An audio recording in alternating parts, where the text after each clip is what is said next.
नमस्कार शेतकरी मित्रांनो, शेतकरी दादा युट्यूब चॅनल मध्ये आपले सर्वांचे पुन्हा एकदा स्वागत। आज आपण बघणार आहोत सोयाबीनचे बाजारभाव।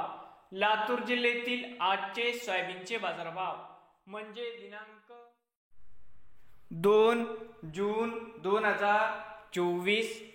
बाजार समिती जळकोट या ठिकाणी आवक 107 क्विंटल, कमीत कमी दर 4500 रुपये क्विंटल, सरसंद्राय 4650 रुपये क्विंटल। या ठिकाणी टॉप क्वालिटीचं एक अर्ध वक्कल 4800 रुपये क्विंटल जळकोटमध्ये सोयाबीनला बाजारभाव मिळाला। तर मित्रांनो, जात होती पांढरा।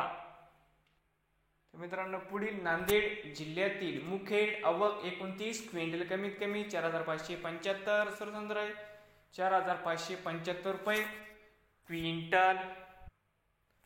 बाजार समिती देवणी आवक 9 क्विंटल, कमीत कमी 4608 रुपये क्विंटल, सरसंद्राय 4653 रुपये क्विंटल। या ठिकाणी आज जास्तीत जास्त दर आहे 4699 रुपये क्विंटल। नवीन आले असाल तर शेतकरी दादा यूट्यूब चॅनेलला सबस्क्राईब